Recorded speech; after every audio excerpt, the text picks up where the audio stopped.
Hey everyone, surprise, it's bonus episode time. Yeah, we collect so many stories while producing this show. We thought it would be cool to share some that didn't quite find a home in full episodes. We're gonna make them short and sweet, and we're hoping they give you a little bit more context to the larger stories we tell. On this bonus episode, we tell the story of how Black people now hold significant political power in a town that was explicitly created for racist reasons. From St. Louis Public Radio and PRX, this is We Live Here, a show for people somewhere on the woke spectrum.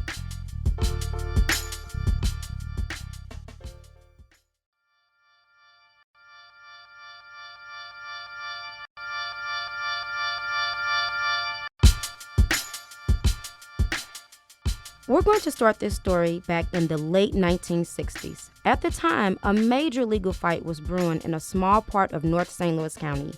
Residents there wanted to start a new town to keep out an affordable housing development, which would have brought racial integration to what was an almost entirely white part of the county. They wanted to call their new town Blackjack. It was a very, very contentious situation. Richard Barron was a young attorney hired to represent the Interreligious Center for Urban Affairs, which was trying to build the affordable housing development. And the folks in that area were absolutely opposed to the idea of African Americans living in that area of St. Louis County. And Richard could say that with confidence because in meetings to create the new town, residents made a ton of racist comments.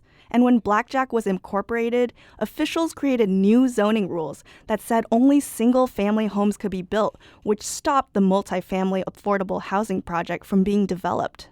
Richard and his co-counsel, Larry Sagar, filed a lawsuit and went before the judge, Roy Harper. He was a hard-bitten, right-wing, conservative guy who just had no use for civil rights legislation, fair housing. He thought that was just a bunch of malarkey. And things did not go well. And one day, Judge Harper called Richard into his chambers. He said, I have two opinions here. One where we're going to basically dismiss your case because all this civil rights stuff and all the rest of it, he says, I got no use for. There may be some damages for you. And he says, I'll give you a trial on that. You can submit your evidence. He says, we probably got a day trial, I'll book it a couple months from now, and you guys can come in and argue about that. But he said in either case, he said, you have no right of appeal because I'm going to write this opinion in a way that you won't be able to go up to the Eighth Circuit. So he wanted me to basically throw it, dismiss it and be done. So Sager says, well, Jesus, Richard, I don't know that we've got an ability to go up the Eighth Circuit. I said, what the hell we got to lose? I mean, this guy is, and at that point in time, the Eighth Circuit was a pretty good court. I said, let's go. Why not? Let's take a shot. So we filed an interlocutory appeal under the rule, whatever it was back then, and they took it. In their appeal, they made a simple change. Richard and his co-counsel added the racist comments made during the community meetings that led up to the incorporation of Blackjack. And that made all the difference. In 1974, their hard work paid off. They won. Judge Gerald Heaney wrote the decision saying that the incorporation of Blackjack should be seen in the long arc of housing discrimination in St. Louis, in which Black residents would be essentially forced to live in low-income housing in the city. The decision continues to be a mainstay of legal efforts to fight exclusionary zoning tactics.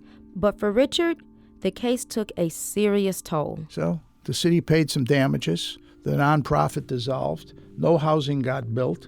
I sort of said, well, life's too short. I can't be a lawyer and continually be in this kind of situation with no resolution and, more importantly, no housing, affordable housing done. So maybe I should go into business to see if I can build some affordable housing.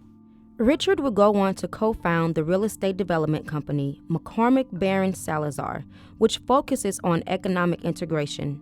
According to Richard, so far, they've created 25,000 affordable housing units across the country.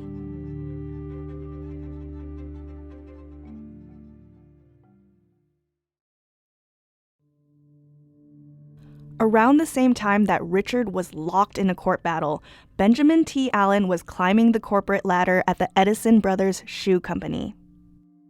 Benjamin talked with a former co-host, Emmanuel Berry, back in 2015. He told us about how he and his wife spent years mulling over housing options for their growing family. They settled on blackjack. The wooziness of it and the relaxed atmosphere and that we loved. But as a black family, their excitement about moving into a charming suburb was stained with the fear of racist backlash. We were a little concerned as to whether or not our house might be vandalized or whatever. If for some reason they weren't comfortable with black people moving in the area, there was a white couple on each side of us. And for 1 year, they didn't even acknowledge that our presence here. They never spoke, they never made eye contact. And then finally, after about a year, the neighbor on the left came over one day when I was unloading in my garage, something out of my car from work, and he said, "Can we have a beer?" Which shocked me, and that began some of the getting along. Then something else happened that caught them by surprise. In a good way this time. Well, I was encouraged by the mayor and a few of the council people to run for council because the city administration was 100% white. Benjamin was reluctant at first. After all, blackjack was created to keep black people out. But after some further thought, he reluctantly agreed. And on election night, he got a surprise visit. And my doorbell rang, and it was the mayor and two council people. Both of them were white. All three of them were white. And they were quite upset because while being on the polls, there were people who came in, whites, who said they couldn't vote for me because I was colored. And they were upset, and they were determined to do something about it. And interesting, they called their other friends, white friends, and they got in cars, and they went around and drove people to the polls who had not going to vote, not because I was black, but just weren't going to vote that day, to ensure that things went right. And that was my first election. Benjamin and his wife would go on to raise 2 children in blackjack while he served on the city council for more than 35 years. And during that time, the demographics shifted dramatically. Now, 40 years later, it's now 75% black. The story of blackjack gets at the complicated relationship between race and St. Louis County's fractured systems of government. As suburbs like Blackjack became integrated, white families started moving out. But that's not the complete story of municipalities in St. Louis County. And on our next episode, we tell you the story of a municipality that became the first all-black town incorporated in Missouri, and one woman's quest to preserve its legacy for the next generation.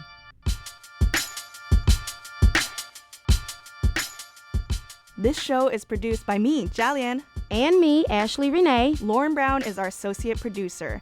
This show is overseen by Tim Lloyd, senior producer of On Demand and Content Partnerships, and Robert Peterson, the director of radio programming and operations. From St. Louis Public Radio and PRX, this is We Live Here, a show for people somewhere on the woke spectrum.